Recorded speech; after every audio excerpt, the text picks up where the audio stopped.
Hello, all. This is Dr. Dave Maslach talking to you about reciprocity.com. The E is written with a 3, and in this particular video, I want to talk about doing a doctorate or a PhD in innovation and how you should come up with your focus. So, if you don't know, I'm actually a professor of innovation strategy and entrepreneurship, and I created this whole reciprocity project to give back as much as I possibly can. I created this sort of sharing economy proofreading platform because I had this particular problem. I couldn't get sort of feedback on my own work. It was really hard to find that kind of stuff. So I created that. But then I realized that, you know what, this would be very useful for other PhDs around the world. So I wanted to be as helpful as I possibly can to help you sort of decide in what you're going to do going forward with your PhD. So with that, oh, by the way, what I want to eventually do is be able to use this to give back even more and create scholarships and stuff like that. So, all right. So how would I actually go through picking out the PhD or deciding on what doctorate I should choose or the focus of your doctorate? So the first thing is I would think about the particular focus that you would go into. So here, this is what I mean. So you might think about with a PhD in innovation, there's kind of areas that you might focus on, right? So one of them might be on micro behavior. So you're thinking about things like creativity or psychology, for example, how individual people come up with the ideas to create something that's new and novel and different.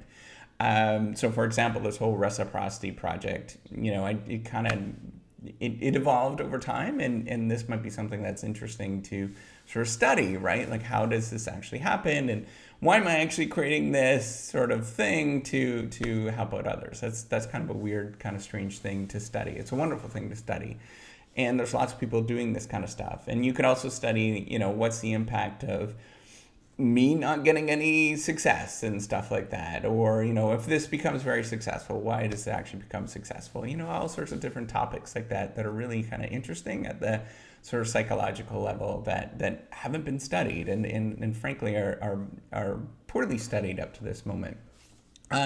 You can look at things like PhD in innovation, sort of product development, and look at how things evolve over time at the sort of technology or innovation level. There's lots of people that sort of look at these innovation trajectories over time. It's a really fascinating kind of area. And then they also might study sort of product development, how that might evolve, or and maybe how teams in an organization might get together to develop something, right? Or what might you choose? At what point might it be better to choose one sort of form of product development versus another one? So for the reciprocity thing that I'm doing is I've got a contract manufacturer. I just don't have the time to do all the coding behind it. So I found a contract manufacturer. And that's a really interesting sort of phenomenon that's happening right now there's a few people that are sort of studying this kind of stuff, but not a lot of people are sort of looking at this outsourcing or pretty inexpensive outsourcing that's happening right now, particularly with platforms like, Upwork and things like that, right? That there truly are wonderful, interesting things that you can sort of use, right? So me personally, I wanted to figure out how I could get back more than I, received.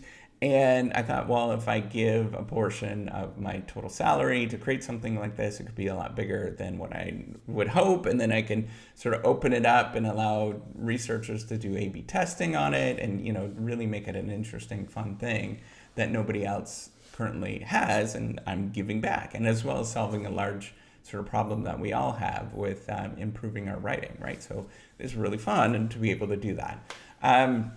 The third thing that you can focus on is a PhD in innovation, sort of on the managing of the technology. So how are organizations and managers deploying resources to manage innovation? So this could be at the sort of young startup entrepreneurial stage where they have absolutely no resources, or thinking about in sort of like an IBM, a company that is well established, how do they actually come up with these, plans to figure out which one they're going to choose to go forward. And there's lots of different, and then that probably has received the most amount of sort of study. The psychological stuff has received a fair bit of study as well.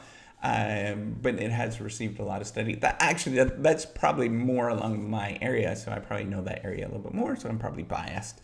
So if you talk to somebody else, they might sort of have a different viewpoint, right?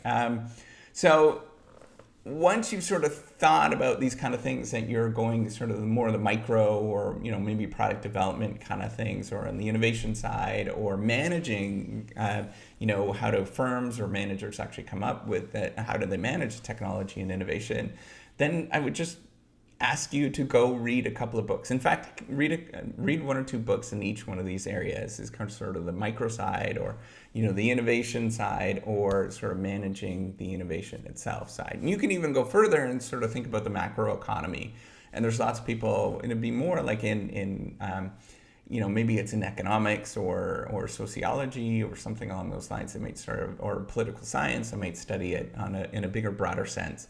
And there's some wonderful people that are doing that as well, that sort of cross boundaries. But Richard Nelson, I think I'm saying that right. I think that's the right name. I apologize if that is. I think he's doing some really cool things that are crossing boundaries that way. So there is... Okay, so once you do that, I'd encourage you to pick up some books and kind of try to find more academic-y books as much as you possibly can, right? So, and I'm going to say his name wrong, totally wrong. Mihaly Csikszentmihalyi. He's a social psychologist, or a psychologist that studies sort of flow, creativity and flow. He's got some really interesting ideas. You might sort of read up on those kind of ideas, sort of on the psychology side. There's lots of people that sort of study broadly those kind of topics as well. But then you might also pick up some really old stuff, like Joseph Schumpeter has some really cool, interesting ideas that lots of people still pick up. And I encourage you to read. You're going to have to read that anyways if you're thinking of doing a PhD in probably pretty near every field of innovation. And then Robert Cooper kind of has more like, it's much more oriented towards sort of practitioners, but then you get kind of a feel of that kind of stuff. And there's lots of other books out there. I just sort of quickly came up with a little short list that you might want to think about. That was somewhat influential for me to think about in terms of, going forward in terms of the topics and stuff like that. So once you sort of read through a couple of these books, and I encourage you to go through them. In fact, actually a really cool trick that you could do right now is go on to just Google PhD syllabus in innovation, and then look at, maybe it's the first week of the work that they are going to read in their course, and just read a couple of those books that are on there. There'll be some sort of generic books that you should probably read. I know J.P. Eggers has one that's sort of publicly available. You can look at that. It's actually pretty good.